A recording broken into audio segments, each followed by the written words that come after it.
Bonjour. Bonjour. Enchantée. Je tiens tout d'abord à me présenter.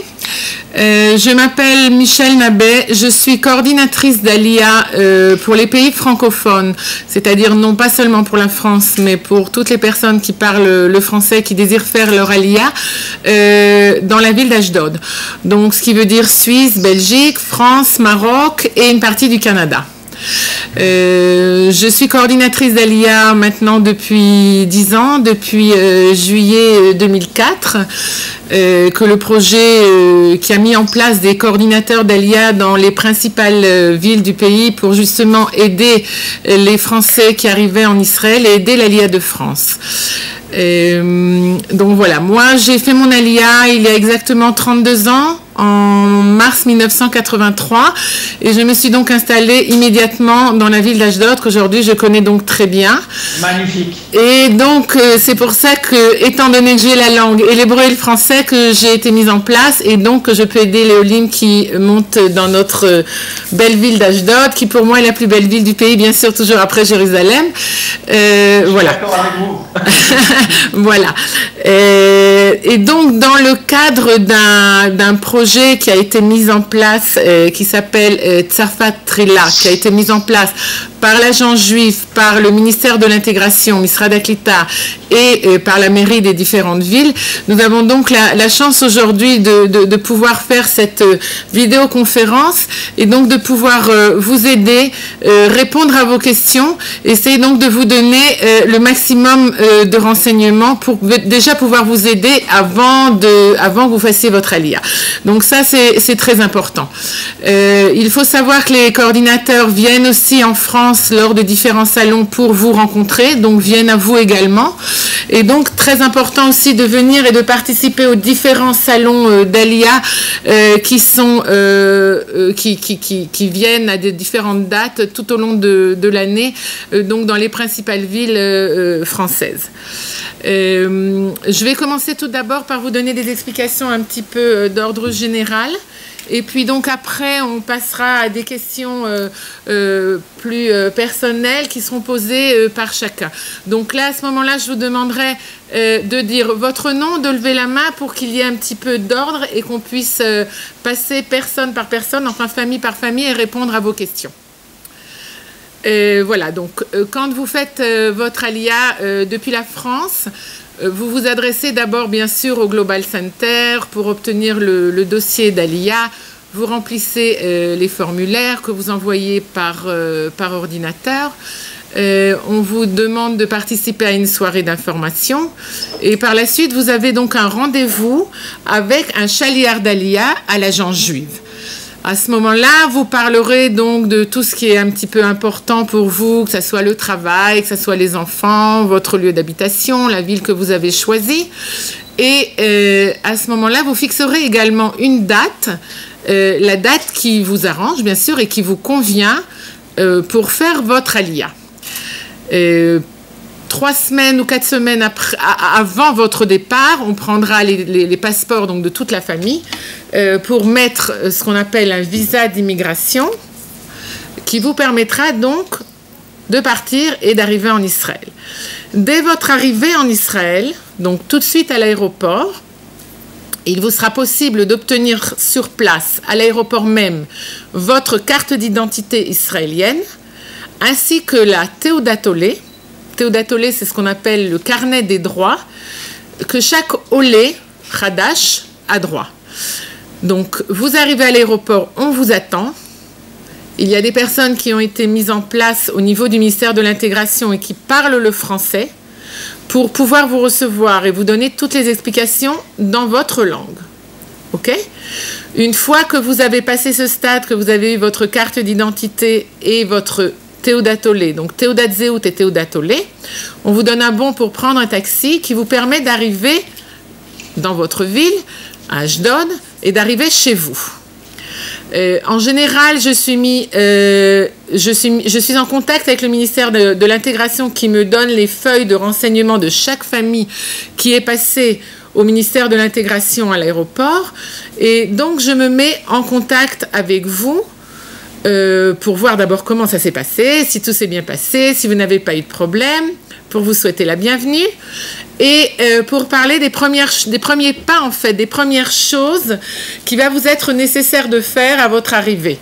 C'est-à-dire pour les familles avec enfants, inscription des enfants dans les différentes écoles ou ganim ou crèches. Donc tout ça, je suis là, je suis sur place, je peux vous aider. Je peux venir avec vous, je peux vous conseiller aussi en sachant que c'est un petit peu différent de la France. Donc il faut que vous compreniez un petit peu comment marche le système israélien. Donc je suis là sur place, vous aurez mon numéro de téléphone et vous pouvez vous mettre en contact avec moi tout au long de la semaine, en dehors du vendredi et du samedi, que bien sûr je ne travaille pas. Et donc les inscriptions, tout ça, on le fera ensemble. Il vous sera important d'ouvrir un compte bancaire immédiatement à votre arrivée.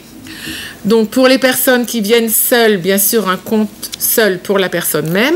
Et pour les personnes qui viennent en couple, c'est obligatoirement un compte joint. Donc n'ouvrez pas un compte pour une personne dans le couple, il est impératif d'ouvrir un compte joint. Vous arrivez en Israël avec un dossier bleu où se trouvent tous les papiers. Les papiers qui sont d'une première nécessité pour l'arrivée à l'aéroport, le papier pour l'ouverture du compte bancaire et le papier pour le choix de la caisse de maladie. Donc, la caisse de maladie, il faut savoir qu'en Israël, il y a 4 caisses de maladie. La caisse de maladie s'appelle la Coupat Cholim. Vous avez 4 caisses de maladie, la Klalit, la Meouchedet, la Maccabi et la Leumi.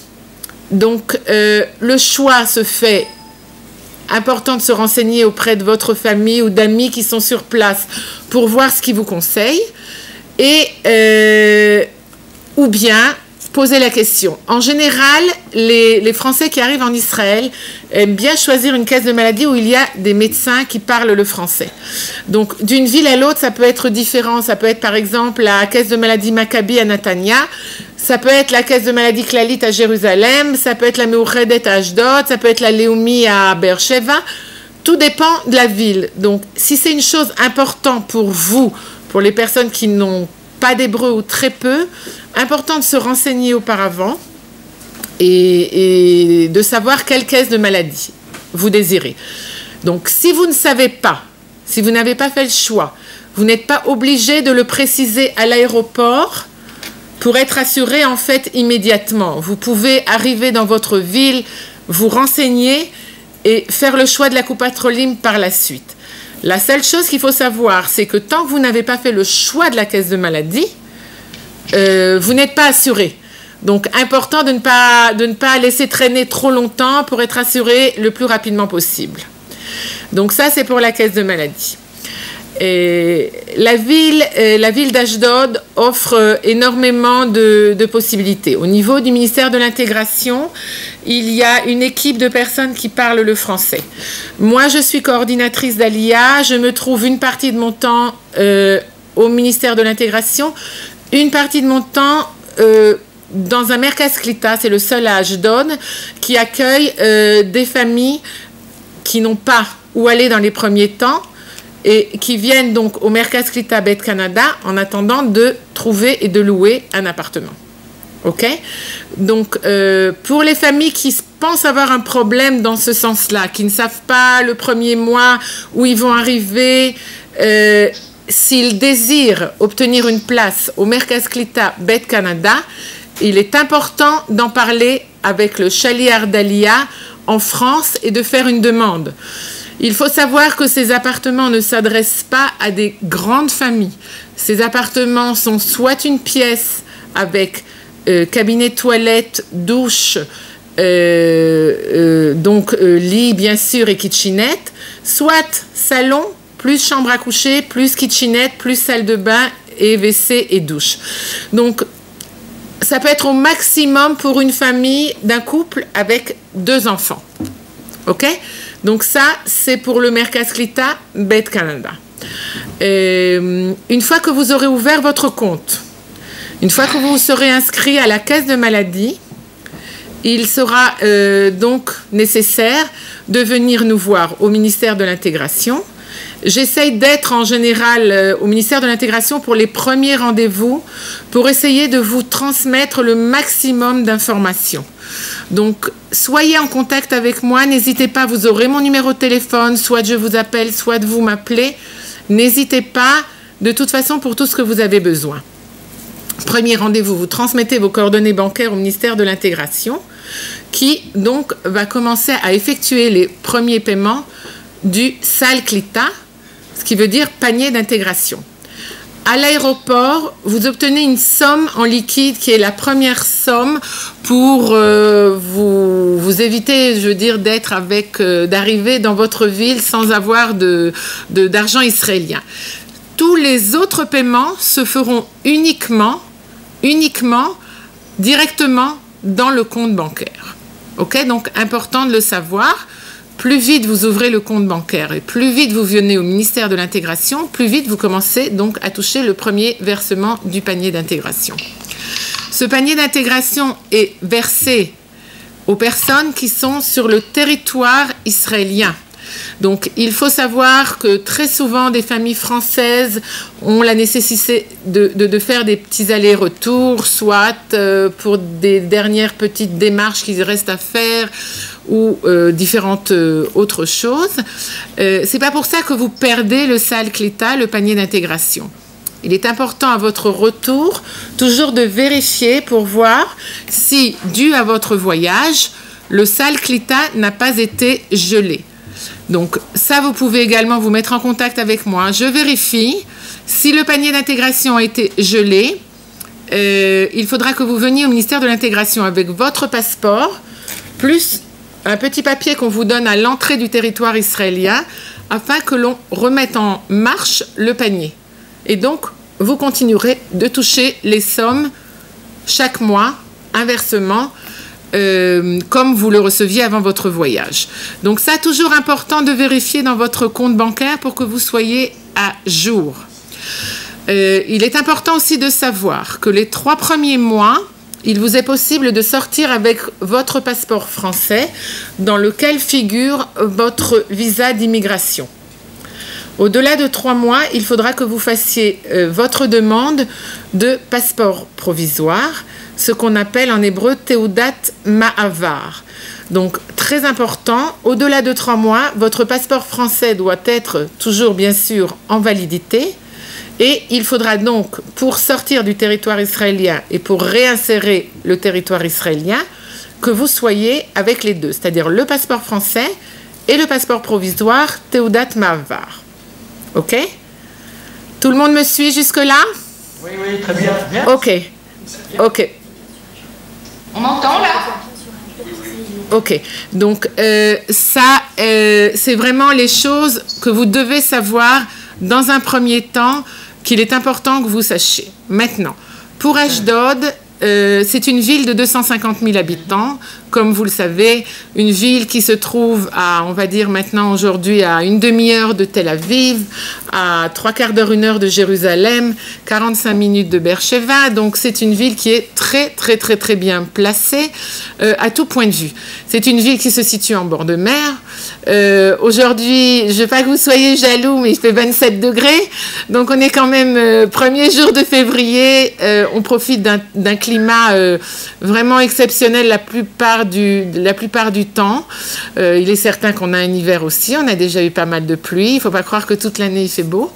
C'est une très belle ville et qui s'agrandit de jour en jour. Et je veux dire qui a tous les besoins qu'une famille peut avoir besoin. Ce qui nous manquait, c'était un hôpital qui est en construction en ce moment. Il sera terminé en 2016, un hôpital qui aura tout ce qui est nécessaire, je veux dire, au niveau modernité, au niveau appareil de haute technologie. Donc, même ça ne manquera plus.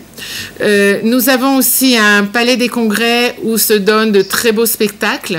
Ok, des fois même en français avec des chanteurs qui viennent de France. Nous avons aussi en bord de mer un amphithéâtre où il y a des spectacles, des chanteurs et tout très agréable. Donc je veux dire à ciel ouvert.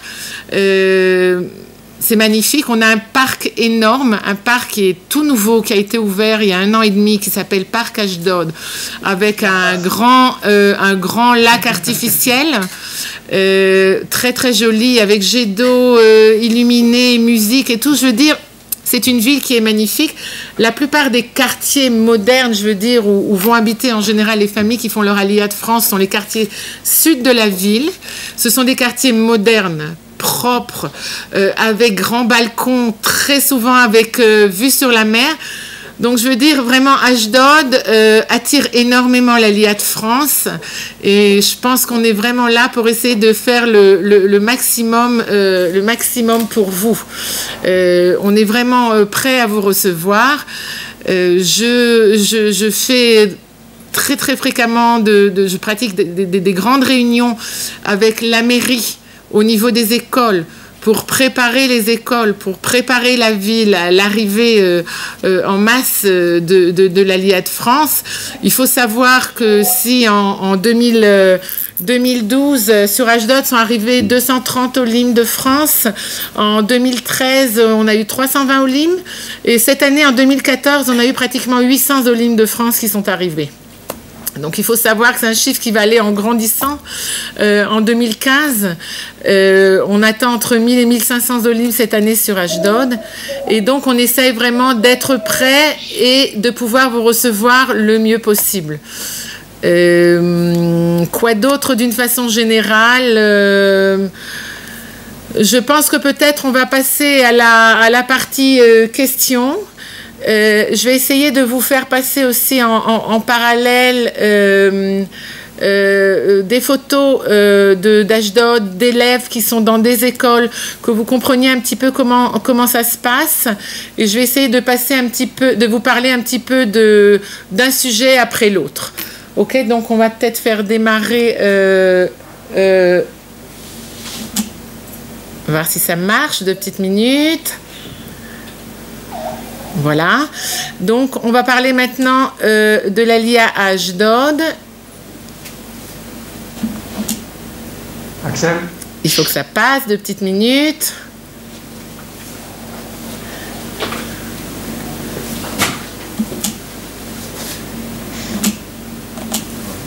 Un petit instant, un petit problème technique. On va arranger ça tout de suite.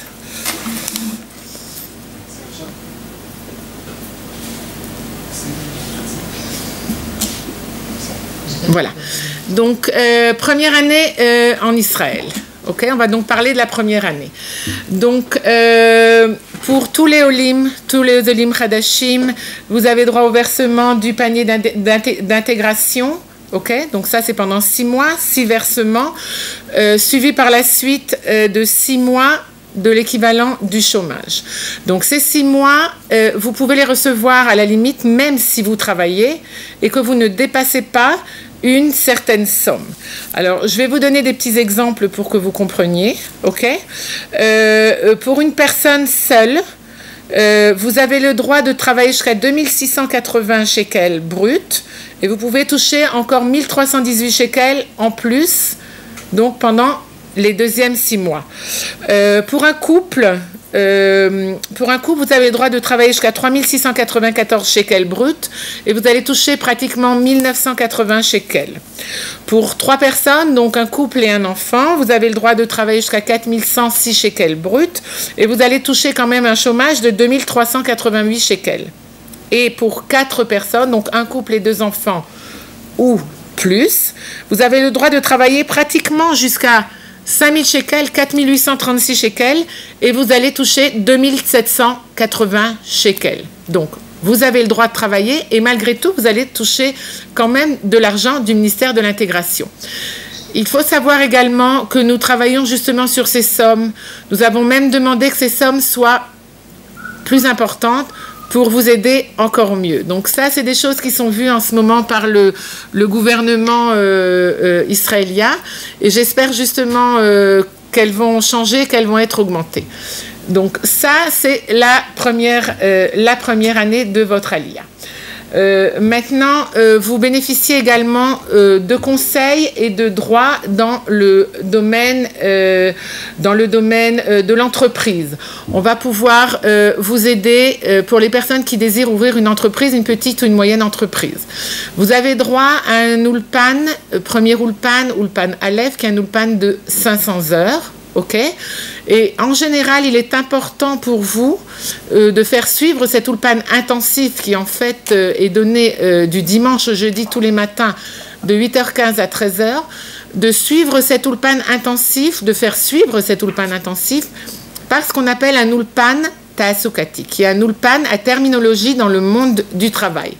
Tout ça, ça vous perfectionnera encore un petit peu mieux pour pouvoir vraiment rentrer dans le marché du travail israélien. Nous avons un centre de recherche pour l'emploi également sur Ashdod, donc ça c'est vraiment spécifique à Ashdod, qui peut vous permettre de vous aider à trouver un emploi. Pour les personnes qui sont diplômées, il est très important de s'occuper tout de suite, dès que vous arrivez, de votre reconnaissance de diplôme, afin que plus vite votre diplôme soit reconnu, ça prend quand même quelques mois, en général à peu près 3 mois, plus vite, dès que vous terminerez les Ulpanim, vous pourrez rentrer donc dans le marché du travail. Donc formation professionnelle, prise en charge jusqu'à un certain plafond par le ministère de l'Intégration. Ça aussi c'est très important pour les personnes qui pensent peut-être faire un recyclage, qui faisaient quelque chose en France et qui pensent que leur métier ne peut pas convenir au marché du travail israélien. Donc tout ça, tout est mis en place. Comment qu'on se présente à un employeur, comment qu'on fait un CV, une petite formation de 5 jours, quoi dire à un premier entretien, tout ça peut vous être donné et tout ça c'est gratuit. Ok, donc c'est des choses très importantes qu'il faut savoir. Vous n'êtes pas abandonné dès que vous arrivez, il suffit de demander et vous recevez. Donc ça c'est pour le travail. Maintenant l'éducation à Ashdod. Alors vous savez qu'il y a d'abord les inscriptions pour les crèches, ok. Donc ça, il est possible de le faire parce que le problème des crèches, c'est le même problème que vous avez en France. Pas suffisamment de crèches pour le nombre d'enfants qui ont besoin d'avoir des places en crèche. Alors maintenant, il faut savoir que pour les crèches, vous pouvez bénéficier d'une réduction à partir du moment où l'enfant est inscrit dans une crèche municipale ou dans ce qu'on appelle un mishparton municipal. Mishparton municipal, c'est le même système, si vous voulez, de la crèche, jusqu'à 5 enfants chez une nourrice, mais qui est sous le contrôle de la municipalité. Donc, sous ces deux sortes de cadres de crèche, vous pouvez bénéficier d'une réduction. Maintenant, il faut savoir également que la crèche est quelque chose qui est relativement cher en Israël comme en France. Et il faut comprendre que vous serez à cette époque-ci à l'Ulpan. Donc, vous ne travaillez pas encore, vous ne gagnez pas encore votre vie. Donc, important d'inscrire les enfants dans une crèche ou dans un mishparton municipal pour pouvoir bénéficier de la réduction du ministère du Travail. Ok? Donc, moi, je vous propose, même si vous venez avant votre alia à Ashdod, j'ai la possibilité de faire avec vous ce qu'on appelle des siurei gishush. C'est-à-dire, je vais avec vous, je vous montre les crèches, les écoles, ce que vous avez besoin. Et on a possibilité de faire une pré-inscription. Alors, pour les crèches, ça ne vous garantit pas une place, mais c'est sûr que vous aurez beaucoup plus de chances que si vous ne faites pas une pré-inscription auparavant. Donc ça, c'est pour les crèches. Par la suite, vous avez les 3-6 ans qui est l'inscription pour les Ganim. Alors, les inscriptions ont commencé là maintenant le 21 janvier. Donc, il est certain que quand on arrive au mois de juin ou au mois de juillet, les enfants sont déjà placés, à partir du mois de septembre, ont déjà une inscription dans un GAN. Donc là aussi, il est possible de pratiquer avec le passeport à une inscription dans un GAN lors d'un petit voyage auparavant, donc pour les personnes qui viennent en Israël auparavant. La même chose pour les écoles primaires et la même chose pour les écoles secondaires. Alors, pour les écoles primaires, nous avons 3 écoles sur Ashdod. Jusqu'à maintenant, il y en avait 2. On a rajouté cette année une 3e école vu le nombre d'enfants. Nous avons 3 écoles qui marchent très très bien sur Ashdod avec un très bon nombre d'heures d'ulpan le matin, plus un cadre d'aide aux devoirs et faire avancer vos enfants également l'après-midi 4 fois par semaine. Alors ces écoles sont l'école Ariel, l'école Akiria, et nous avons rajouté cette année une personne qui va tout spécialement s'occuper des Olim, l'école Aroy. Donc 3 écoles qui se spécialisent vraiment particulièrement dans l'Aliyah de France pour pouvoir aider vos enfants dans les écoles primaires. Je pense qu'il est relativement important et impératif d'inscrire vos enfants dans une de ces 3 écoles pour être aidés un maximum. Les écoles secondaires, donc lycée-collège sur Ashdod, tout dépend bien sûr de votre courant religieux. Donc, si vous êtes d'un courant non religieux, nous avons cette année choisi, jusqu'à maintenant, il y avait une école qui s'appelait le Mekif Aleph, qui était dans les anciens quartiers de la ville. Ça faisait très très loin pour les Olim pour y arriver, étant donné que vous venez en général des quartiers sud. Donc, cette année, on a ouvert dans une autre école, dans le quartier Yudbet à Ashdod, un cadre d'Ulpan pour les Olim, pour tous les Olim et spécialement pour les Olim de France. Donc c'est une très bonne école qui se trouve dans les quartiers que vous habitez en général. Donc ça, c'est pour les familles en fait qui ont leurs enfants dans une école laïque, dans une école publique en France. Pour les familles qui ont leurs enfants dans un lycée-collège en France, dans une école juive, sur Ashdod, nous avons le lycée qui s'appelle Amit Yud. Alors, cette école, nous avons un nouveau directeur qui a été mis en place il y a 2 ans et demi, qui est un directeur absolument exceptionnel, qui s'occupe tout particulièrement de l'Aliyah de France et qui fait vraiment le maximum pour que ça se passe le mieux possible. Nous avons 2 classes d'Ulpan, une pour les débutants la première année, une autre pour la 2e année. C'est-à-dire que pendant 2 ans, vos enfants vont pouvoir profiter d'heures d'Ulpan dans cette école, ce qui est très important. Nous avons également dans cette école là je vous donne un petit peu, je vous montre un petit peu des photos d'école primaire. Comme vous pouvez voir, tout ça c'est des petits Français qui sont arrivés cette année et qui sont très bien suivis. Je sais pas si on m'entend, mais moi je ne vois pas. Comment? Je ne vois pas du tout ce que vous pouvez. Vous ne voyez pas les photos?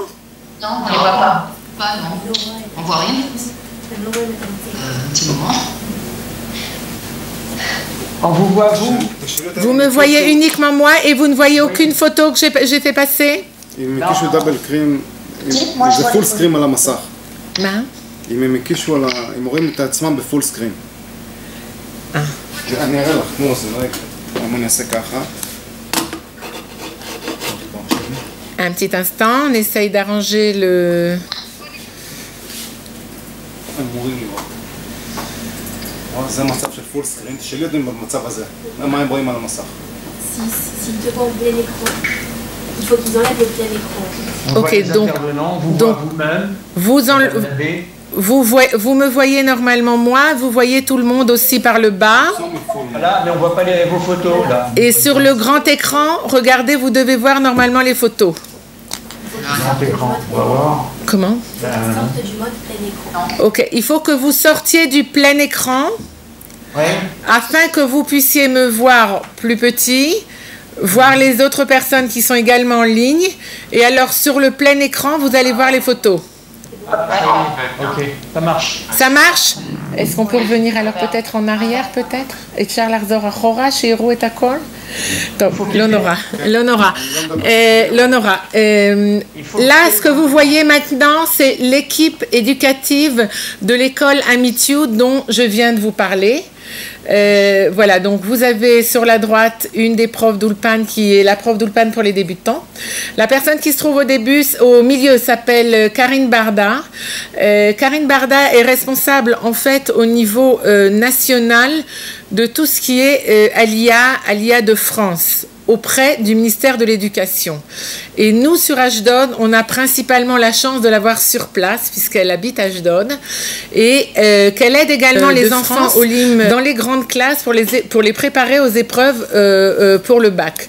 Donc, elle prépare aussi vos enfants en Kita Yud, Yud Aleph, Yud Bet, qui est la seconde, la première et la terminale. Et la troisième personne que vous voyez, qui s'appelle Céline en bleu clair, est vraiment la rakézette. C'est-à-dire c'est elle qui va s'occuper dans l'école Amit Yud de suivre vos enfants, de s'occuper de tous les problèmes, de chaque question qu'ils auront, de chaque problème. C'est elle qui vraiment s'occupe des Olim de France au niveau de l'école Amit Yud. Donc j'ai à peu près 150 enfants de France dans cette école. 150 petits Français sur 800 élèves qu'il y a dans l'école. Donc, vous pouvez comprendre que c'est quand même un grand pourcentage et que l'école est habituée à faire le maximum pour aider les enfants. J'essaye de faire passer. Ça passe plus. זה לא עובר.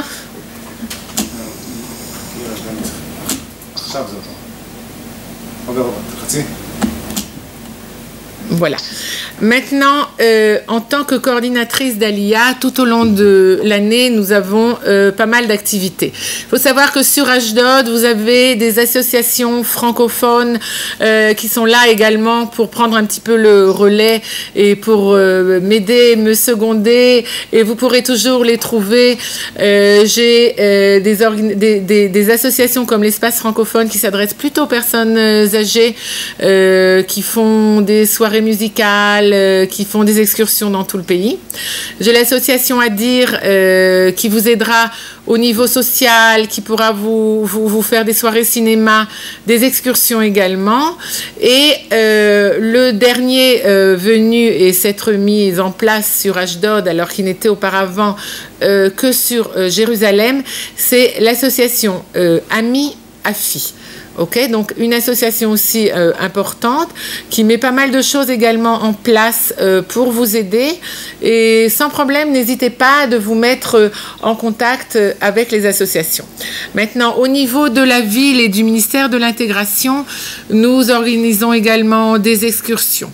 Nous organisons des soirées musicales où nous amenons différents chanteurs francophones, israéliens, pour vous faire passer un bon moment. Nous organisons ce qu'on appelle aussi, nous mettons en place ce qu'on appelle l'école parentale.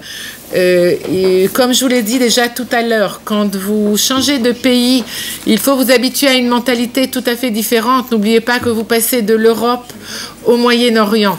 Donc, s'habituer aux différences de mentalité, aux différences de caractère, comment ça se passait en France, comment ça se passe en Israël, essayez de comprendre.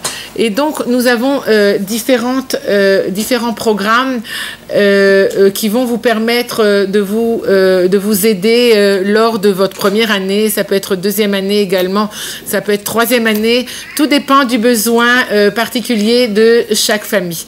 Donc, encore une fois, on vous attend sur Ashdod. Très belle ville, ville moderne, ville qui a commencé d'être construite il y a 60 ans, qui se perfectionne de plus en plus. Il manque de moins en moins de choses.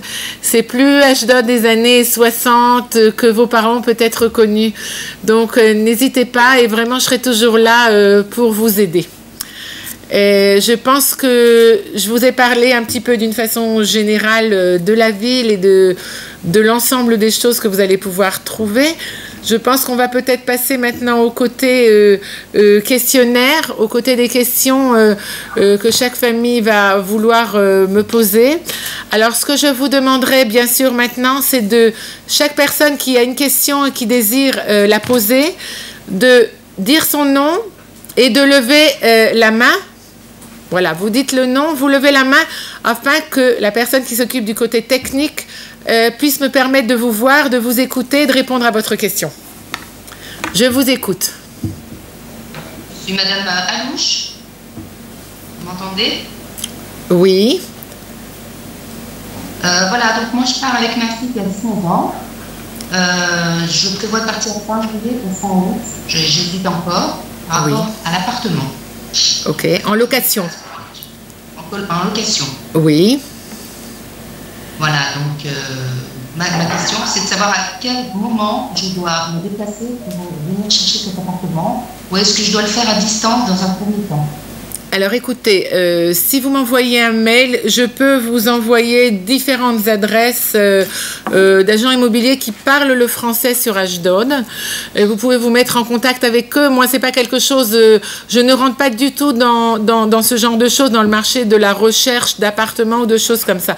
Par contre, je peux vous donner plusieurs agents immobiliers qui parlent le français, avec qui vous pourrez être en contact et qui pourront vous aider. Maintenant, la question est de savoir si vous désirez venir en Israël voir l'appartement avant, ou si vous désirez faire ça par voie d'internet sans vraiment voir l'appartement. Moi, je pense qu'il est important quand même, avant de louer un appartement, de venir le voir, de venir faire un petit voyage. Aujourd'hui, vous avez à partir de fin mars maintenant des low cost qui font Paris-Tel Aviv.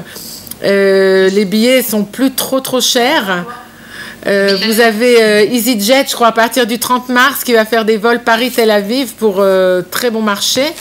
Il est important, je pense, de venir, de choisir votre quartier, de voir sur place. C'est tout à fait autre chose.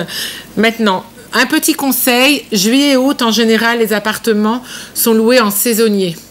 Pour les touristes qui viennent pour 1 semaine, 2 semaines, 3 semaines, et vous risquez d'avoir du mal à trouver un appartement en location au mois de juillet ou au mois d'août. Ce que je vous conseille, c'est de venir vers début juin, fin mai, début juin. Début juin. Voilà. Et j'ai une deuxième question, après je laisse la parole. Ok. J'ai une fille qui a 19 ans, vous avez parlé des comptes courants, des comptes à ouvrir à notre arrivée. Donc ma fille a 19 ans, est-ce qu'elle doit ouvrir son propre compte ou on fait ensemble? Je vous ai pas très bien entendu. Pour les comptes à ouvrir à notre arrivée, oui. Avec conjoint, mais moi je suis seule. Donc si, ma fille qui est adulte, si vous êtes seul, bien sûr, si vous êtes seul, vous ouvrez un compte seul. Ok, pas de problème. Je disais, et si vous avez déjà un compte auparavant, là, ce qui est important, c'est une fois que vous avez la Théodat Zéout et la Théodat Olé, de passer ce compte, pour les personnes qui ont déjà un compte, de le passer en compte Olé à l'aide de la Théodat Olé. Il faut savoir que vous avez des frais bancaires qui sont moins élevés à partir du moment où votre compte a été ouvert avec une Théodat Zéout et une Théodat Olé. Très bien. Et ma fille de 19 ans doit ouvrir un autre compte? Comment? Ma fille qui a 19 ans. Oui. Est-ce qu'elle doit ouvrir son compte aussi, étant donné qu'on fait l'ALIA ensemble? Vous faites votre ALIA ensemble, mais à partir de 18 ans, elle sera... qu'est-ce qu'elle va faire? Elle va vers un programme d'études ou qu'est-ce qu'elle va faire? Je n'ai pas décidé là. Aujourd'hui, elle passe son bac. Elle doit passer son bac au mois de juin. Là, elle passe son bac. Ok. Est-ce qu'on vous a dit si elle va être sur votre Théodat Olé ou est-ce qu'elle va être à part? Elle va être avec moi. Elle va être sur votre Théodat Olé, c'est ce qu'on vous a dit. Ok, regardez, tout dépend aussi de ce qu'elle va faire. Par la suite, quand elle va toucher le chômage, il faudra qu'elle ait son compte à elle, mais c'est pas obligatoire tout de suite qu'elle ouvre son compte si on n'a pas besoin. D'accord. Bien. Ok. Par la suite, elle pourra l'ouvrir quand on arrivera au bout des 6 mois. Au-delà de 18 ans, elle aura droit au chômage, elle, à part. Donc à ce moment-là, elle ouvrira un compte. Dès que vous arrivez, c'est pas nécessaire. D'accord? Très bien, merci beaucoup. Ok. Voilà. Je vous connais par Carole Anouche, Carole Degré. Pas de problème. Notez. Quelle est la personne suivante qui désire me poser une question? Pérez. Oui, je vous écoute. Tout d'abord, je voudrais savoir concernant le GAN pour les petits. Oui. C'est à partir de 3 ans. Et nous allons faire notre ALIA en juillet. Et mon fils, lui, il aura 3 ans que le 26 novembre. Est-ce qu'en septembre, il pourra rentrer? Absolument, absolument. Le GAN 1, GAN 2, GAN 3, si vous voulez ce qu'on appelle Trom Chova et Chova, vous pouvez inscrire l'enfant qui va avoir 3 ans au mois de novembre, puisque tout enfant qui va être âgé de 3 ans jusqu'au 31 décembre peut être inscrit en GAN Trom Chova, c'est-à-dire l'équivalent du GAN 1 en France. Donc, pas de problème. Pour ce qui est du tarif, peut-être important de savoir, du GAN. Alors, le premier mois, vous allez payer aux environs des 120 shekels par mois, puisque ça comprend l'assurance. Et après, tous les mois, ça sera 90 shekels. Donc, c'est 20 € par mois jusqu'à 14 heures. Maintenant, si vous décidez que vous désirez laisser votre enfant l'après-midi jusqu'à 17 h au Tsaron, c'est-à-dire que l'enfant mange dans le GAN et reste jusqu'à 17 h au GAN, alors là, ça sera beaucoup plus cher, puisque ça tourne aux environs des 850 shekels par mois. Alors ça, au moment de l'inscription, il faudra que vous décidiez, que vous sachiez si vous voulez inscrire l'enfant jusqu'à 14 h, donc et payer 90 shekels, ou si vous désirez le laisser jusqu'à 17 h. C'est gratuit. Donc ça, c'est pendant 3 ans la même chose, hein, depuis le GAN 1 jusqu'au GAN 3. D'accord. Ok? D'accord, ok, très bien. Je peux avoir une réponse de votre part. Mais concernant, toujours concernant un appartement les plus éloignés au fait, à la Côte, oui. Par exemple, à la City, un 3 pièces, je voudrais connaître à peu près les tarifs, parce que je vois sur Internet que ça diffère entre 3 000 et 5 000 shekels pour un 3 pièces. Non, non, la fourchette est un peu trop grande, 5 000 shekels pour un 3 pièces et demi, c'est en général. Non, il faut compter, on va dire, pour un 3 pièces et demi, on va dire, suivant le quartier de la ville, parce que bien sûr, plus vous habitez dans le nord de la ville, moins les loyers sont élevés. Plus vous habitez dans le sud de la ville, à partir de la City, Yud Bet, Yud Aleph, Yud Zain, Tet Vav, Tet Zain, plus les loyers sont élevés. Bien sûr, la Marina aussi, où les loyers sont très élevés. On va dire un 3 pièces et demi, on va dire. Vous allez commencer à en trouver à partir de 3002, 3003 dans des quartiers nord. City, on va dire 3005, 3008. Ok, maintenant, si vous dirigez vers des quartiers comme la Marina, vous pouvez facilement payer un 3 pièces et demi, 4000, 4002. Normalement, le tarif des appartements, c'était à peu près en moyenne dans la ville 4000, 4002 pour un 4 pièces, 4008, 5000, 5002 pour un 5 pièces. Non, parce que le problème, comme on est qu'un couple, il faut prendre en compte aussi que l'euro a baissé par rapport au shekel et les loyers ont donc augmenté. Va de soi, mais c'est vrai que la plupart des appartements qu'on est sur la Côte, dans le neuf, bien sûr, côté c'est un minimum de 100 mètres carrés. Or, qu'on n'est qu'un couple avec un enfant de 3 ans, et je pense que 120 mètres carrés, je pense que c'est un peu grand pour nous. Donc c'est pour ça qu'on se tournait vers un appartement de 70-80 mètres carrés. Et on n'arrive pas à trouver des c'est vrai que dans les nouveaux quartiers de la ville, les immeubles ont construit des grands appartements. Donc en général, on va dire que les 3 pièces et demi font en général entre 90 et 110 mètres carrés. Ok. Et les 4 pièces font en général tout dépend des quartiers, tout dépend des immeubles, entre 100-120 mètres carrés. Et les 5 pièces sont en général, sans problème, entre 120-130 mètres carrés, 150-160, même des fois 170 mètres carrés. Donc les appartements sont grands, sont spacieux, sont en général des appartements avec balcon. On a de moins en moins d'appartements sans balcon, étant donné que même dans les anciens quartiers, les immeubles les plus anciens qui ont été construits très vite à une époque au début des années 60 sont aujourd'hui refaits à neuf. On rajoute des étages, on rajoute une pièce protégée, on rajoute un balcon. Donc je veux dire, doucement, doucement, même les plus anciens immeubles s'agrandissent, ont une pièce protégée et ont un balcon en général. Maintenant, il est certain que si vous voulez quelque chose de plus petit, vous pouvez vous diriger par exemple vers un quartier comme Dalet ou comme Hay, qui est moins récent que les quartiers plus au sud de la ville, et vous pouvez trouver des 3 pièces qui sont plus petits à des loyers plus corrects. D'accord, ok. Juste une dernière question. Je ne vous entends plus. Oui, vous m'entendez? Là, maintenant, oui. Ah, d'accord. Une dernière question. Je trouve que les Ulpanim commencent à 8h15 quand vous l'avez tout à l'heure. Oui, oui. L'Ulpan commence en général entre 8h15 et 8h30, on va dire. Mais ça vous permet sans problème d'amener votre enfant au GAN. Il faut savoir que les GANIM ouvrent à 7h30. Ah, donc, en Israël, la journée est à ceux qui se lèvent tôt.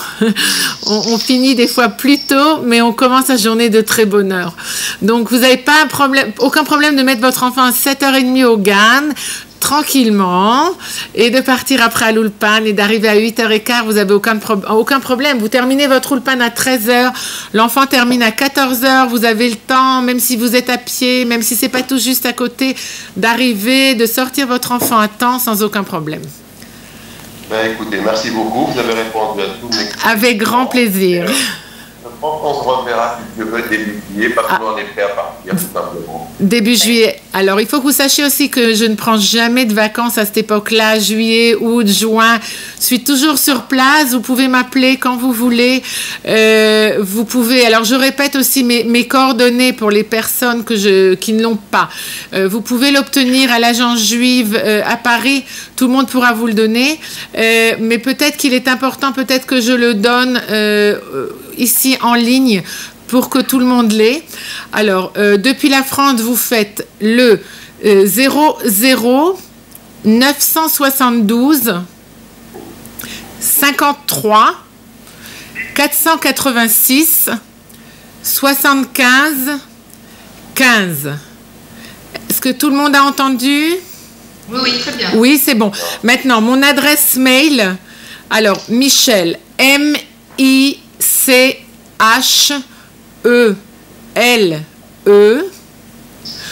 2 9 1 2 5 4 @gmail.com 291254 291254 @gmail.com. Il vous est possible de m'envoyer toutes vos questions aussi également par mail, je vous y répondrai. Les personnes qui veulent être déjà peut-être en contact aussi avec des Olim qui sont déjà arrivés, par Facebook également, vous pouvez me demander en ami et vous pourrez comme ça être aussi voir un petit peu ce qui se passe, être en contact avec des Olim déjà qui écrivent, des questions qui sont posées et tout. Ça peut vous aider également. Merci. D'accord, ok, merci beaucoup. Avec plaisir, avec plaisir. Avec grand plaisir.